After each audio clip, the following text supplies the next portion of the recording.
Committee meeting. Please be reminded that these meetings are audio and video recorded. My name is Becky Stanton, and I call this meeting to order. We'll start with introductions with Nate. Hi, Nate Marino, Student Representative. Jeff Bowe. Dustine Puma. Mike Woodlock, Assistant Superintendent. Hi, Mike Flanagan, Superintendent. Anthony Tenorella. Ryan McMahon. Daniela Thanis. Robert Mullen. Good evening, Joe Messina, School Business Administrator. We'll rise for the Pledge of Allegiance.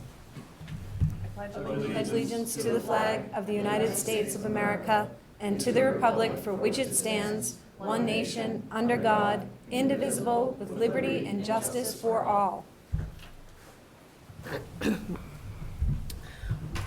I'll seek a motion to approve the October 18th, 2022 School Committee meeting minutes and the October 18th, 2022 Technology Subcommittee meeting minutes. So moved. Second. Is there any discussion? All those in favor? Aye. Opposed? Abstain? That carries 700. Citizen time? Seeing none, we'll move on. Correspondence, we'll defer this to item 9B. And moving on to personnel, Dr. Flanagan? The only personnel we have is a letter of recommendation to hire Kristen Russo as the new special ed facilitator at TES. I want to thank the committee again for supporting that position. At our last meeting, Ms. Lewenzik and Ms. Kavanaugh ran an interview process and vetted Ms. Russo. There were several teachers as well in the process, and she came through flying colors and was a unanimous recommendation. So congratulations to Kristen Russo at TES. We just since posted her job, and I think they're interviewing this week for that as we speak. Wonderful, thank you. Share the success, Nate?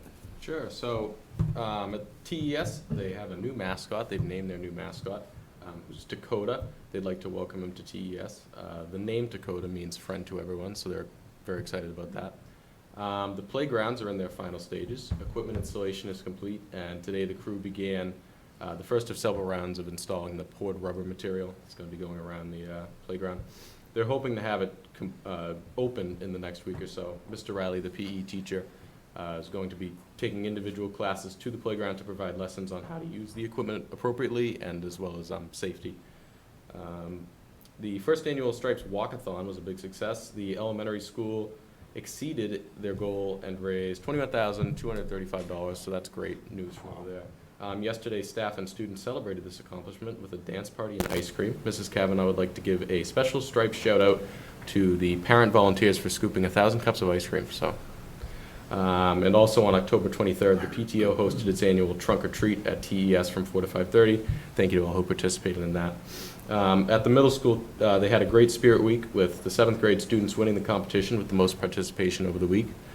A large number of students have been participating in esports on Monday and Tuesday. The late bus has also been filled with students from the academic club, student council, chorus club, and after-school sports. The art club also just started, which had 20-plus students this past Thursday. The student council held a well-attended outdoor movie night on October 20th. Students watched Hocus Pocus, enjoyed some snacks and some time with their friends. They all enjoyed that. TMS also had a Halloween dress-up day last Friday. Students donated $1 to adopt a family, and they were able to enjoy the holiday a little early. And then today, 6th graders went to Nature's Classroom for their extended day outdoor learning experience. They learned collaborative leadership and science skills at the classroom in Groton. And then lastly, from the middle school, group of 5 student council members, along with Mr. Holgate and Mr. Pollitt, are going to attend the New England League of Middle Schools Student Leadership Conference on November 17th. This program is intended to grow personal skills in young people for community contribution and leadership. And then here at the high school, THS would like to congratulate the newest members of the National Honor Society. They were inducted on October 24th. NHS also recently volunteered at the Lighthouse School in North Chelmsford, helping run Halloween festivities there. I went to that. It was very fun. Congratulations to the golf team on winning the Midwatch C League Tournament Championship. Best of luck to them as they move forward to the state tournament. And then THS Information Night for middle school families will be held this Thursday, November 3rd at 6:30. An overview of all THS has to offer will be presented along with a building tour and a question and answer session. And just a reminder, there will be no school next Tuesday, November 8th for Election Day, as well as next Friday, November 11th for Veterans Day. And that's all I have. Great. Thanks, Nate. That was a lot. Yeah, I had to make up for last meeting. Double. I will seek a motion to take 9A out of order. So moved. Second. Is Is there any discussion? All those in favor? Aye. Opposed? Abstained? That carries 700. So 9A is the THS BioBuilders program, and we have some students here today to discuss the BioBuilders program, and I'll hand it over to all of you. Welcome. Thank you. All right. So good evening. My name is Rebecca Ravgala, and I have been the Tyngsborough High School BioBuilder Club advisor since 2011. During the summer of 2011, I participated in a week-long professional development program at MIT where I learned and was introduced to the principles and practices of synthetic biology. At the end of that week, I thought that this content I had to share with my students. And so here we are 11 years later with our newest team members who are very excited to share with you more about who we are, what we do, what we have achieved so far, and what we hope to accomplish in this season. So I'm going to pass it off to Katie. Hi, my name is Katie. I'm a sophomore member of the BioBuilders. This is my first year. I just wanted to say thank you for giving us the opportunity to share with you what we've accomplished. So here we have a picture of us at our field trip last year to the Learning Lab in Seaport.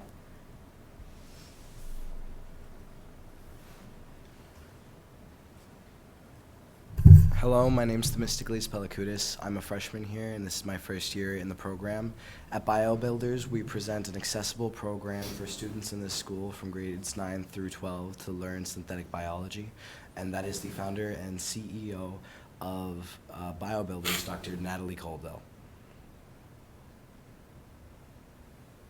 right, so here's just like a timeline of BioBuilders so far. So I'm Janelle Cody. I'm a senior, and I'm the current secretary of BioBuilder Club. And I'm Meshwa, and I'm a senior. So 2011 to 2012 was BioBuilder's first year taking part in Tyngsborough. And then Michael Sheets, who is actually our current mentor, was a member of the club at the time. And then in 2018, the club worked on a live light. Since typical lights use electricity, they're expensive and can create fire hazards. The goal was to transform yeast to express a bioluminescent characteristic. So basically yeast that could be used as a light source. During the 2019 to 2020 season, the club published its first paper on a live scent. Our research focused on limonene extraction from orange peels and mosquito care. And then we continued to work on a live scent in 2020 and 2021 and successfully raised mosquitoes throughout the year. Our goal for a live scent was to create a plasmid to insert into E. coli that would create a citrus scent from the limonene we had collected to deter mosquitoes. So then just last year, during the 2021 to the 2022 season, we did two projects. A live scent continued to research the effectiveness of various extracts on mosquitoes. And then we began a live fresh, which researched pathways and techniques to engineer Chlamydomonas reinhardti to produce geraniol. In other words, we wanted a cyanobacteria to act as an air freshener. We published two papers that year to Biotrex. One was a lab report for a live scent, and the other was a design brief for a live fresh.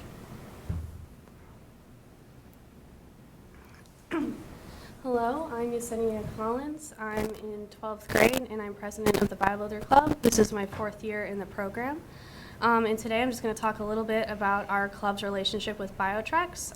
Biotrex is a high school peer-reviewed synthetic biology journal that teams that work in the BioBuilder program can elect to work with to publish a paper at the end of the year.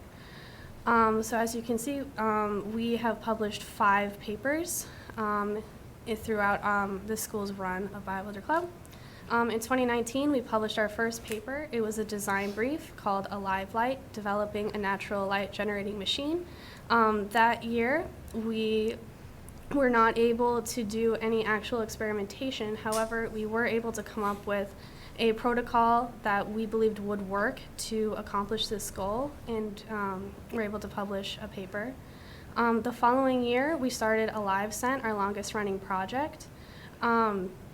This was also a design brief in which we wanted to engineer E. coli to produce limonene as a natural mosquito repellent. And that year, we also were not able to do any experimentation, but we were able to design a plasmid. And then the following year, in 2021, which I consider to be our most successful year, we published our first lab report. And this paper was called A Live Scent, Evaluating the Potential Use of Limonene as a Mosquito Repellent. And we were able to raise a mosquito colony here in the high school and test the potential repellent effects of limonene. So we just purchased limonene as an essential oil and tested to see if mosquitoes were in fact repelled by it, to see if we did get bacteria to produce this scent, would it even work in the first place. And so Biotrex awards badges to papers that are published. And for Alive Light, we received the Collaboration Award. For the first Alive Scent paper, we received the Visual Communications Award. And then for the second Alive Scent paper, we received all 7 possible awards. Hey, I'm Emily Fukuzato. I'm a senior. I'm vice president of the club, and I have been part of the club for 3 years. So last year, we decided to do 2 different projects. So we continued Alive Scent, and we published a paper called Evaluating the Potential Use of Various Essential Oils as a Natural Mosquito Repellent. So instead of just doing limonene, we tested 5 different essential oils and to test whether they would be repelled, to see which one would be best, to see if E. coli could convert that and produce that. And we got 2 badges off of that. We got a collaboration badge and we got a visual communications badge. And then that same year, we also decided to do a new project as well. So we published a paper called Alive Fresh, and that was engineering Chlamydomonas reinhardti to produce geranol. And here, pretty much, it was a design brief, and it was pretty much trying to produce a biological air freshener. And we received 3 awards, 1 for innovation, 1 for biosafety and ethics, and 1 for visual communications. Thank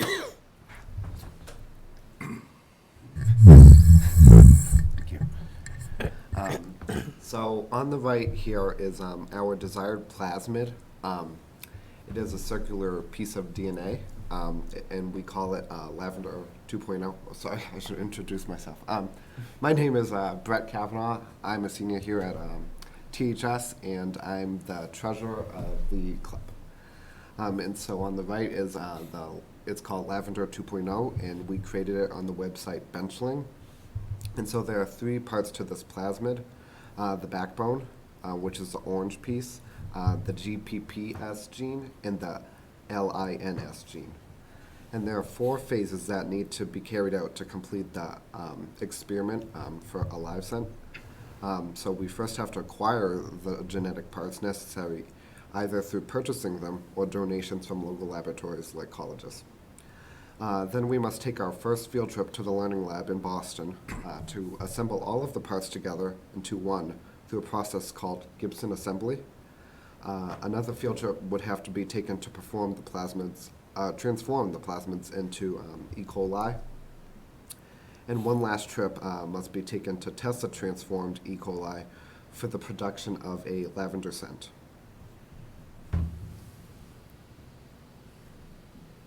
Yep, so Nate Marino, I'm also a senior at Tyngsborough High School.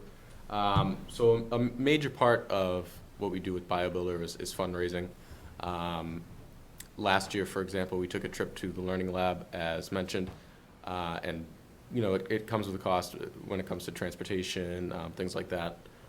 So this year, we've to cover the cost from last year, basically, we carried out our first fundraiser, which was on the left hand of your screen. You see those little bags there. Those are called our Bio Biscuits. Those are we sold those. They're all natural dog treats. We made them in the high school, so that was pretty fun. Very successful fundraiser, went extremely well. And as you heard Brett mention, we have a long list of goals this year. It's been a lot of planning in the past, and our main focus this year is really carrying out what we have planned. And with that comes a rather significant financial piece of it as well, a cost to it. And our main and pretty much only flow of income right now for the club is fundraising. So we have a lot of stuff on our plate, and we have a lot of fundraisers planned to cover that. Like I said, Bio Biscuits, that was great. We also have a coloring book fundraiser. We're going to be selling those soon, starting at the elementary school. Brett's going to talk more about that, but yeah, so we just, looking forward, we have a lot coming up, and we're hoping that we get a lot of participation with those to cover the cost of what we want to accomplish this year. So this is our coloring book that we just got yesterday. We got it from Carbon Colors, and we designed it with like different, I'll show, like a mosquito. Yeah, capacitor. Mosquito, solar system. There's a crossword puzzle too. So it's just it's for the kids, elementary schoolers, but also for grown-ups who want to color things and support the bio builder. And I'll just interject that all of the pictures that were drawn were from our team, so they're originals. Copyright free.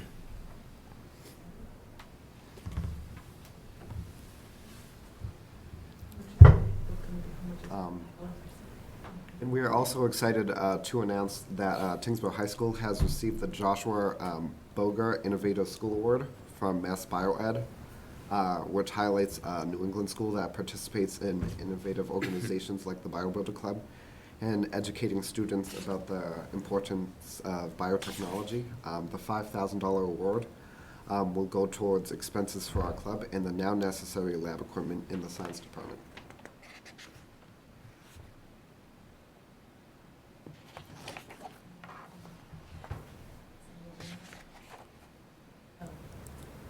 Oh, okay, sorry. So, in summary, this club has been running for 11 years. We have published 5 articles, 2 lab reports, 3 design briefs, and we have accumulated 14 awards on said papers. We're ready to roll. This is great. Well, thank you for coming. Thank you for your presentation as well. We've heard a lot about the different awards that you've earned through, the Share the Success each year. But it's nice to have you come and explain to us what it is that you do. We hear BioBuilders, and now we know what it is that you're working on. So it's good to hear more about it and see the faces that are working on it. Does the committee have any questions or comments? I would like to thank you all for coming. It's having you guys in front of us is why we're here every day. So we love to see you guys come out, present, let us know what you're doing. It makes this job fun. So thank you. And the fact that not one of you has a single piece of paper in front of you and read from anything was pretty amazing. It's not easy to come out here and I saw that over there. It's not easy to come and present in front of a group of adults, so we appreciate it and thank you. And anything we can do to help you fundraise, let us know. Please. Yeah, make sure that, Nate, make sure you include it in the Share the Success Definitely, when you yeah. provide us the updates, yeah. What do you think the most favorite thing you've learned so far being a part of this club is? For me personally, I love that being a part of the BioBuilder Club organization, we are invited to online conferences. So we get to learn a lot about the biotechnology sector that I otherwise wouldn't have known about. For example, I want to go into pharmaceutical research, and I never would have known that synthetic biology can play a part in that if I hadn't attended some of these virtual conferences. I think for me, one of the biggest things I've learned was definitely leadership and collaboration between my team members and I. I feel like because we're pretty much creating our own product and designing our own experiments and stuff, it gives us the opportunity to see how it would be in real life if we want to pursue a career in STEM.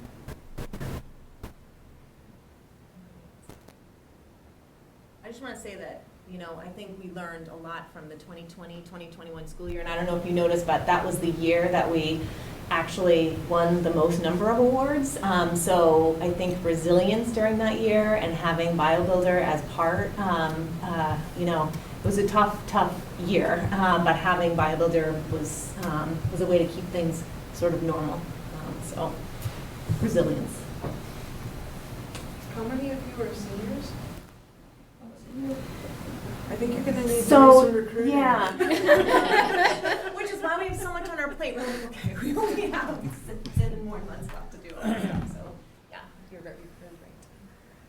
Well, congratulations to you all on the achievements you've made over the last several years. Thank you again for coming and presenting to us. And we look forward to hearing more about your successes this year. Feel free to keep us updated. We'd love to hear, we love the updates, like Tony said. This is why we're here, is for things like this. Outstanding, great job. I just want to know, of the seniors that are at the table, which apparently is about 90% of you, do you plan on pursuing this in college? Most of you? Yes. You know, Maybe a show of hands who's thinking about science as a all right, Science. all right.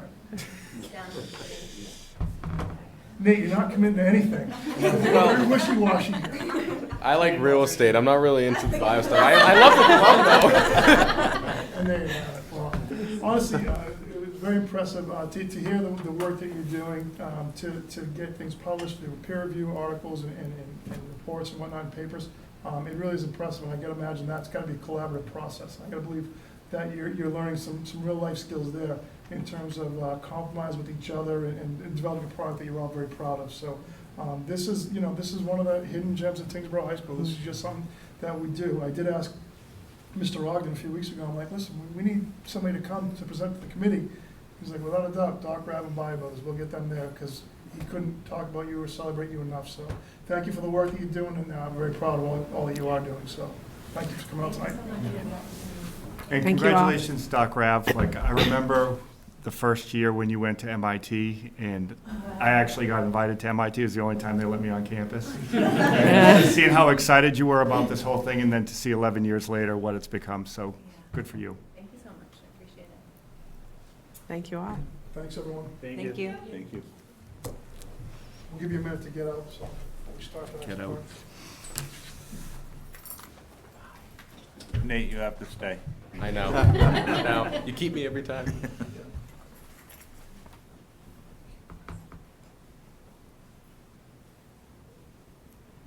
Thanks again. Thank you. Thank you. We'll move on to item number 7, which is subcommittee update, which there is none at this time. And on to unfinished business for teaching and learning. Dr. Flanagan, Dr. Woodlock, We'll turn to Mr. Woodlock. All right. I'm going to shoot through these or come back to them. There you go. Okay, so I'm excited tonight to talk a little bit about our first full-day PD, which is, as Nate pointed out, next Tuesday. We've already had one half-day where we had some PD, but in 2 hours is only so much you can do, so having a full day of PD to plan for is both challenging, but also really exciting because there's so much that needs to be done in the district. Teachers that, require opportunities to learn more about what they're doing or spend time together focusing on important issues. So to make that happen, clearly I got to be a part of the organizational part of it, but our school principals and their admin teams, as well as Sarah Lewensek, who was here last week, 2 weeks ago, really have done an outstanding job about being really careful to create opportunities that not only are relevant, but also include all of our staff members. I can't tell you how many times I've heard complaints or been a part of PD where, there was PD and it was just a general PD for everyone, and you have, 5 to 15% of your staff going like, this doesn't apply to me.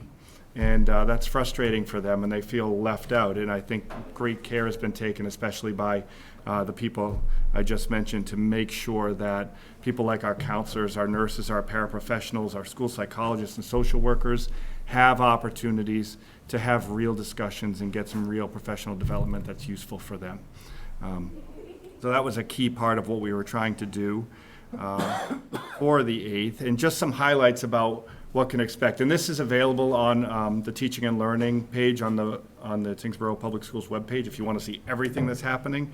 But just some of the things that you'll see is as a clear line, a direct tie for many of the items on there that are directly tied to our SDI and things that we're looking, that we've been talking about for the entire year so far. Social emotional learning, creating student-centered opportunities through universal design, curriculum alignment and equity work, content-specific growth opportunities for some of our teachers, and the incorporation of effective use of technology, which is, getting to my next part, a teacher-led approach. We had a number of teachers from each school attend the MassQ conference a few weeks back, and one of the expectations for all the teachers that went and spent the day or 2 days learning was that they weren't going to just go learn from themselves, but they were going to come back and help teach the teachers.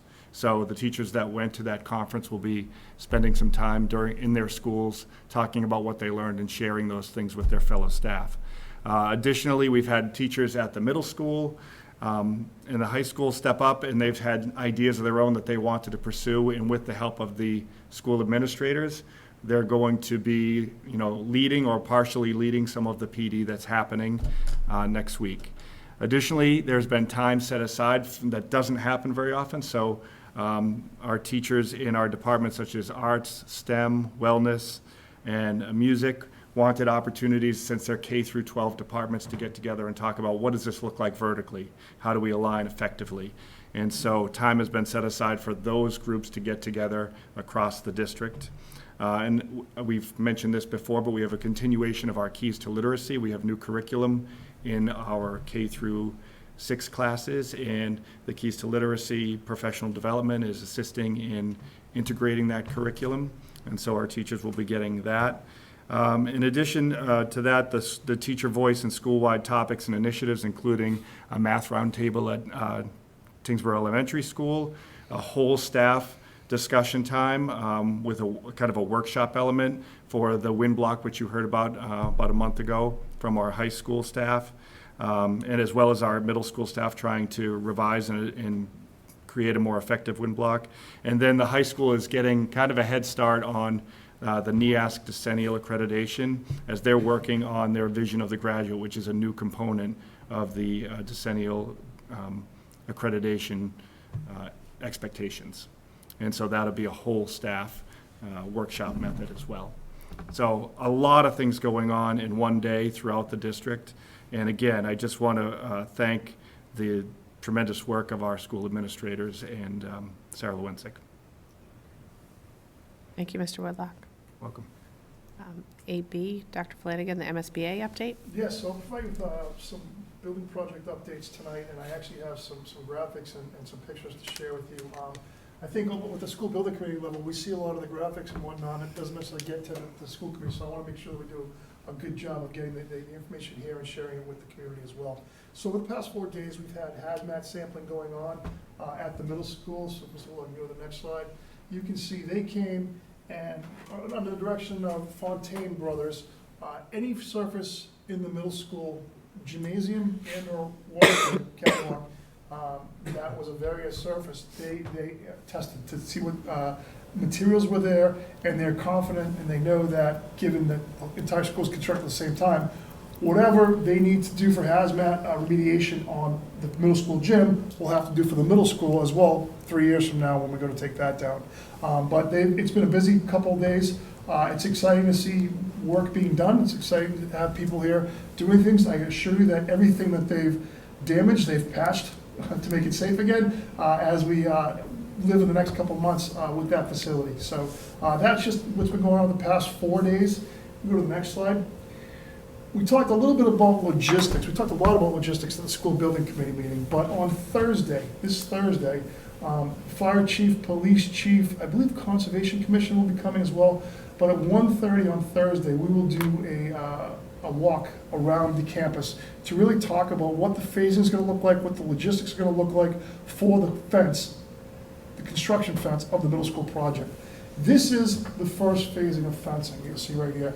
So what you see, the blue fence all the way around the field, all the way around what we used to call the plateau up here, all the way right up to the corner of the high school. And then the green line that you see there, that'll be construction fence that'll have a screen on it, so you won't be able to see through that. The goal is, or the hope is, to have this fence installed before winter break. So sometime before Christmas, to have this fence installed before the ground freezes. The expectation is that the gates will go on, the yellow areas are the gates will go on and the screen will go up in the green part sometime in February, right before construction starts. Hazmat remediation first, and then demolition of the middle school gym and the catwalk. One of the things I want to point out, you can see that there's about 10 feet of space between the fence and the entrance, the current entrance of the middle school. So that'll be a screened off area. We're gonna have to rework some of our walkways, but there is a plan for that, that's developed by Fontaine Brothers. But it's a good opportunity, this Thursday will be a good opportunity for us to kind of get our chiefs involved and understand what concerns they have, let's get ahead of some problems, and really make sure that we're all communicating effectively throughout the process. That is phase one of fencing. And again, that's gonna go right up through spring of 2023. Then, we'll go to the next slide. This is gonna be the construction fence that we're gonna see for the next 2.5 years. You'll see, for those of you who are familiar with the campus, the far parking lot, when you pull into the school, there's a parking lot on the right. That will all be compromised, that will all be construction fence, and that entire blue and green area will be off limits to all school personnel. We're giving that area to Fontaine Brothers and JCJ and Left Field for construction of the middle school. That means, you can see the area now, that to get to Pierce Field, we're gonna have to keep Main Street open here at the high school and/or create paths around the left side of the high school to get to the backfield. But that's the fence that we're gonna live with for the next 2.5 years. We've met with Mr. Cimentelli, I met with Mr. Ogden, I met with Mr. Pollitt. We've had several conversations operationally about all of this and how it can impact us.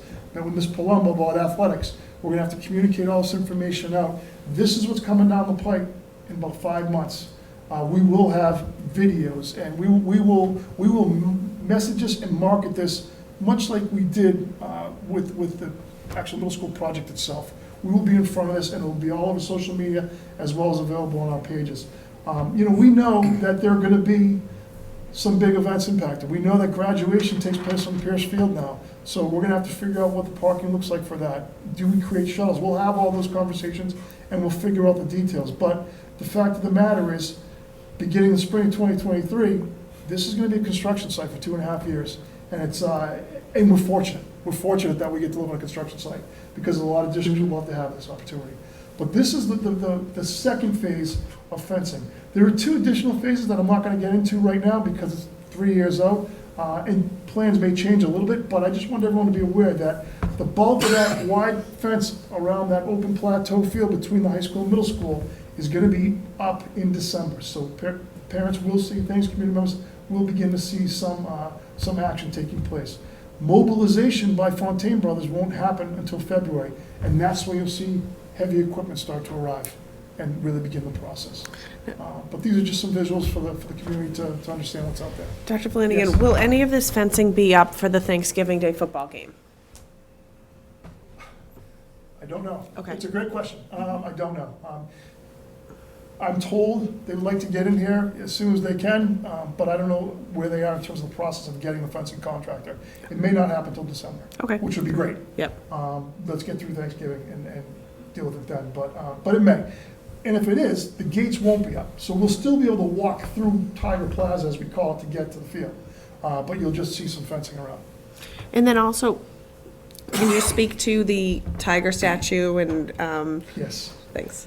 The tiger statue will not be destroyed and will not be thrown out. It'll be boxed, and it'll be stored somewhere here on campus, and it will be repurposed and repositioned once the construction of the school is done.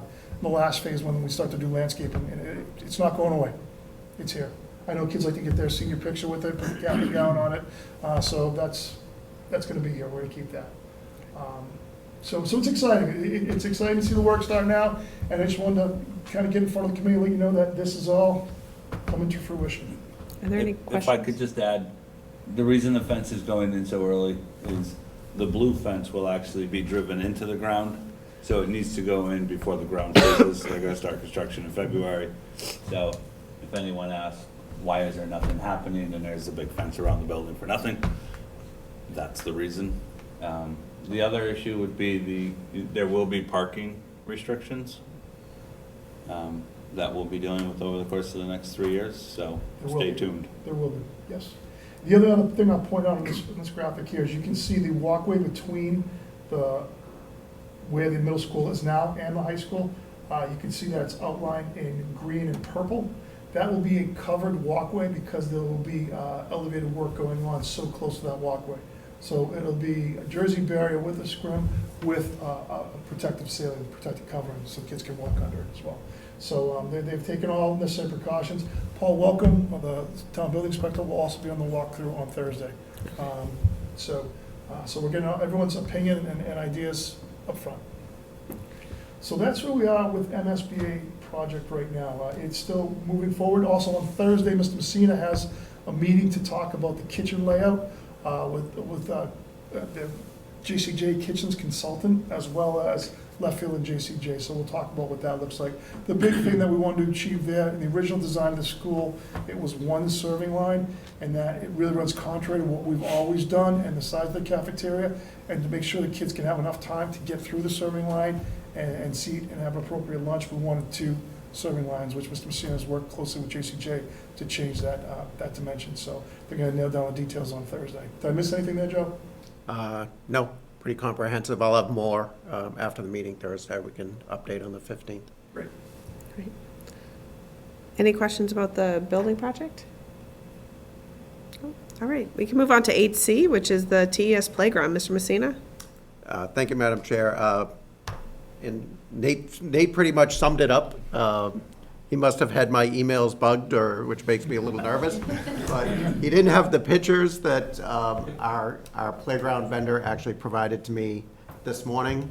So you can see the 2 playgrounds have been installed. The rubber did begin, the various layers of rubber being poured. As Nate mentioned, it's about a 6 to 8 day process to get the rubber poured in layers and cured, and then the final work on the equipment will be done once those are poured. So hopefully in about 10 days we'll have an update from Altiplay that will be good to go, and Mr. Mullen can come play on the new equipment. That's great. That's right. I know he's waiting. All right, I think there's about 600 to 700 students that are eagerly awaiting this to be finished. So you're going to have to get in line, I think. Yeah. What I'm hearing. Any questions about the playground? All right, we've already covered 9A with the bio builders. That was a great presentation. And we can move on to 9B. 9B, so I just wanted to get in front of this a little bit with the committee. Actually, I know Jeff brought something up last week when Sarah was presenting the special education presentation. There was a comment made about a potential 14% increase recommended by OSD, which is Operational Services Division, which is part of the Administration and Finance Office of the State Department. And they're recommending a 14% increase to private special education tuitions. So it's an alarming number if you think about a 14% increase, where historically for the past 13 years, the increase has averaged about 1.87%, to jump by 14%. And of that 14%, 5.18 of that is going to be cost of living adjustment, and 8.82% of that is what they're deeming a workforce stability factor. Some of that could be in the terms of signing bonuses, some of that could just be to be competitive because the jobs aren't getting filled right now. To provide a little context and perspective, and I thought it was important to do that now, as we start to move into budget season, we currently have 8 students that are tuitioned out to private special education schools. That budget is $1.22 million right now, as of November 1st.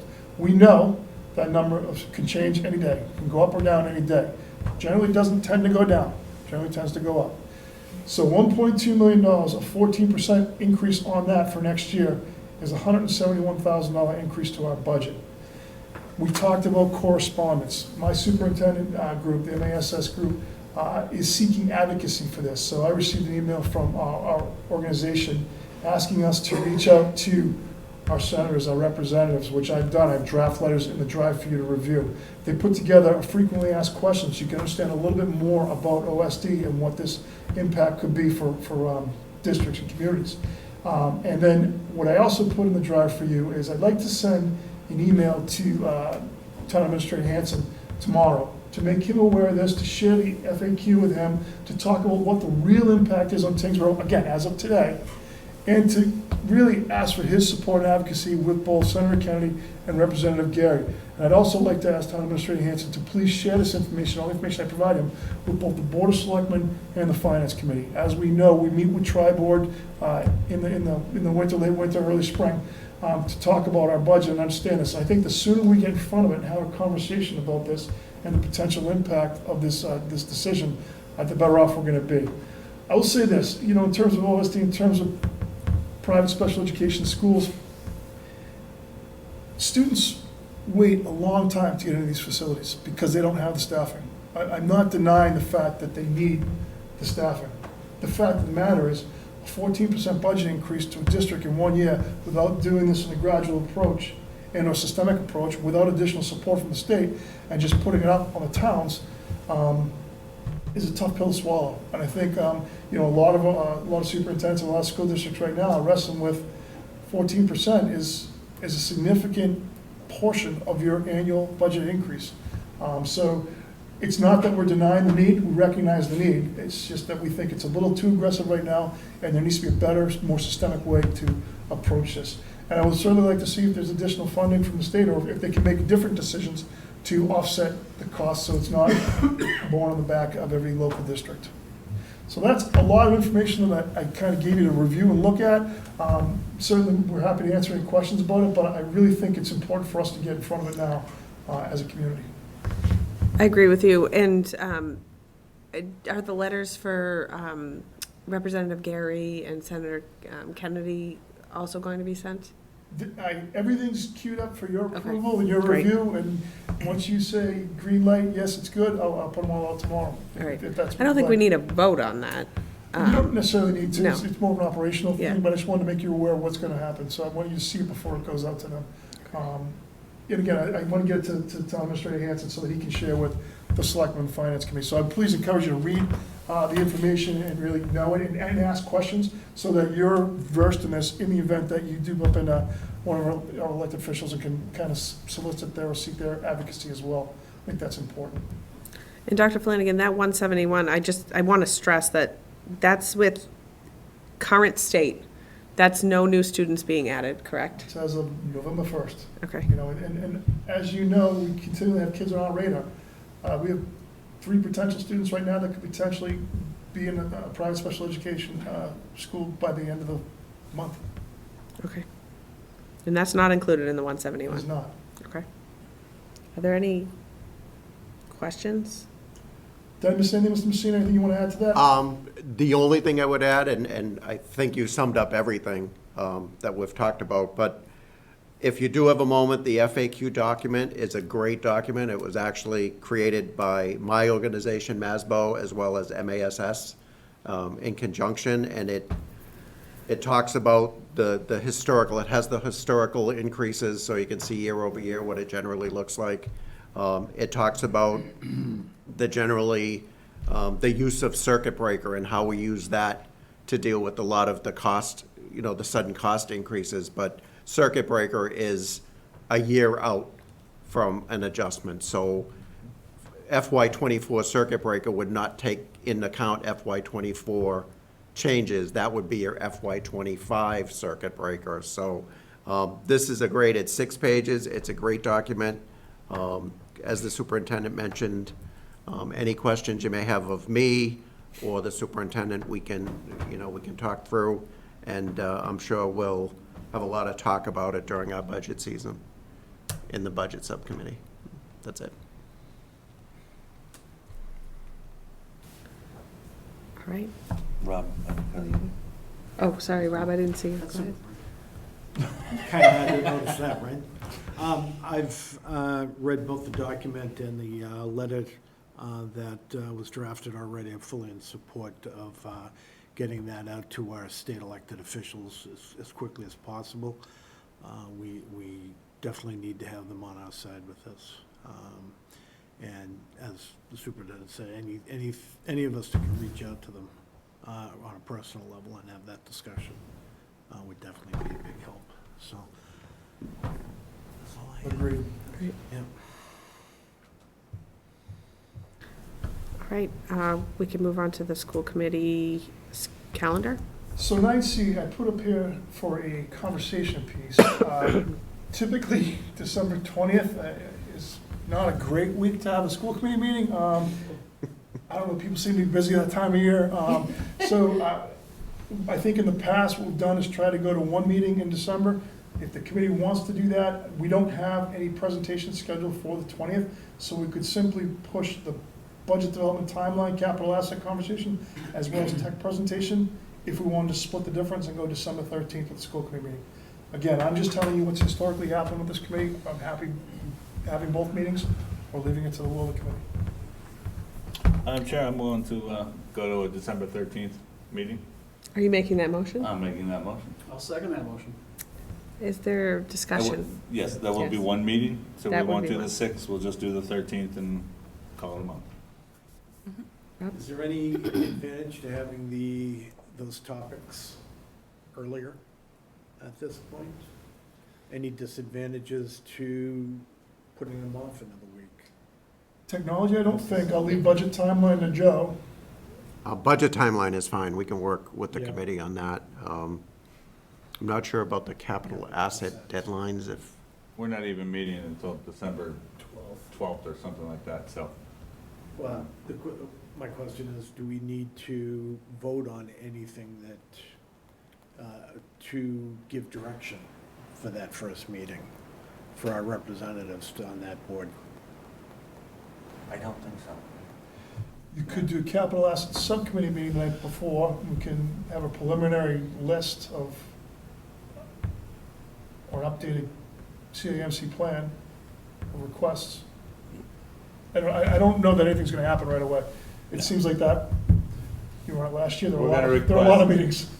No, I know there's always a delay in what you're getting actually into it. I just wanted to have that conversation, that's all. Not a fair question. We're gonna put up probably 30 or 40 requests, so Mr. Messina has to fill out all the paperwork. You're gonna help Oh, me this year, right? But no, I don't believe we'll have any, Well, I had two anything last at year, that so point. it's your turn this year. Danielle, did you have something? Well, just, I think, Jeff and Dustine, I think that moving it to the 13th for the technology subcommittee is probably better too, because Derek Piper's putting together that technology plan for this year, and that will give him an extra week. We have our technology subcommittee meeting on November 29th, so that he can get feedback from us, and it would give him a little bit of extra time, I think, to work on any feedback we give him that day. Yep, I would completely agree with that. I do too. Excellent. All right, great. Any further discussion on the motion as proposed? All right, all those in favor? Aye. Opposed? Abstain? That carries 700. And I always end up cutting you short on your last slide. There's no last slide, No, I right? moved it. Okay, great. Thank you. You did not read our true north statement, though. Did you? I don't believe you did. They showed it, didn't read it. Do you want to go back? I missed it, man. I thought Mr. Woodlock was gonna segue that into his PD. So let's go back to the True North State. Just so we realize why. I don't want to have any confusion here. We value all people in our school community and are committed to continuous growth. And what a great representation of our school community and the people in our district tonight. The initiative taken by Doc Rav in establishing that BioBuilders Club 11 years ago, and her passion with that, and her drive, and her ability to recruit kids and get kids excited about it, it's great. I am concerned, Nate, that we have 6 seniors out of 8 kids. So we need to do a little bit of outreach here, but let's build the bench here a little bit to make sure that BioBuilder stays like a viable program moving Yeah, forward. this is all on you. Oh, no. We've talked about it too. It's been a topic of that meeting, so. All right, let's get that done. Thank you, Nate. Nate, go ahead, my kid, he's a freshman this year. All right. Okay. Moving on to finance, Mr. Messina? I'm a little scared the BioBuilders put it on the real estate guy, so. Yeah. Makes me a little nervous. Thank you, Madam Chair. For signing of bills, there were 13 bill warrants tonight. In your drive is the list of warrant numbers, accounts, and amounts. I do have them all back approved. Nothing for signing of payroll today. We'll do that at your meeting on the 15th. And that is all I have tonight. Thank you. All right, school committee discussion. Nate? Just really quick, in the future, if interested in seeing more presentations, I'm happy to reach out to people. I'm sure Doc Raven BioBuilder would be happy to come back and give you either an end of the year presentation or just show some progress. I've talked to Mrs. Ramsey and Mr. Lyden, our student council advisors at the high school. They, showed interest in having people come. I'd like to have people come and present because we've made a lot of progress as a student council over the past few years. So, I mean, if it's something that you're interested in, just let me know. And They're on the list. all right. Nice work. Just a thank you to our BioBuilders team. That was an incredible presentation. Really fascinating that we're doing that level of science within our own Tyngsborough High School. So it was really pretty wild to see that. I will definitely say I can think of about a handful of 8th graders currently that would be very interested in this. So maybe start recruiting middle schoolers. But no, that's that. Thank you. I'd like to thank the BioBuilders for coming. It's a great club, and they do such great work, and Doc Rav is so committed to helping them. It's a wonderful organization. Also, just the fact that the high school theater production has announced Newsies, and it's going to be coming out in February, so you can go and check that out, which is something to look forward to, and that's it. Thank you. Mr. Whitlock? Thank you. Mr. Messina? I'm all set tonight, thank you. Rob? I'm all set tonight, thank you. Danielle? I was amazed to see the BioBuilders tonight, outside of the fundraisers at TES, where they were just selling these kits over the last couple of years. I was like, oh, it's a biology club. So the level that they're doing is just phenomenal for a high school level group. That's amazing. So good job, Nate. And I know at least 2 kids and their friends that are thrilled to see that playground come to fruition over the next couple weeks. So a lot to celebrate, despite needing to stress about the budget season coming up. So. Right. Again, thank you, BioBuilders. It's some very high-level work they're doing. I went to college with some kids who couldn't handle that, so I'm very, very impressed. And the coloring book was pretty impressive, too. So I look forward to getting one. Thank you to the BioBuilders again. I echo all the other comments that were made. That is it. Thank you. Flanagan? Yes, BioBuilders. Congratulations to our new NHS members. Congratulations on that. Quite an achievement. Also, excited to hear about how first day of nature's classroom went today. The new 6th grade field trip, we shifted away from Morndale, so I'm excited to get some feedback about how that went. So. I was, it was mentioned real briefly, but I wanted to call out the National Honor Society going to the Lighthouse School. It's a longstanding tradition that Tyngsborough High School has, I had the ability to do it when I was a student here, and it's a great activity. It's a great community outreach. I'm so glad to see this tradition continuing. I don't know that we did it in last year or the year before because of our current situation, so I'm really glad to see it come back. So congratulations to the NHS group for that. And with that, we do have a need for executive session to conduct strategy sessions in preparation for negotiations with non-union personnel, or to conduct collective bargaining sessions or contract negotiations with non-union personnel. We'll return from executive session only to adjourn the regular session meeting. This action requires a roll call vote. Is there a motion to go into executive session? So moved. Second. Is there any discussion? All right, roll call. Jeff? In favor? In favor? In favor? In favor. In favor. In favor. In favor. We are in executive session. Thank you.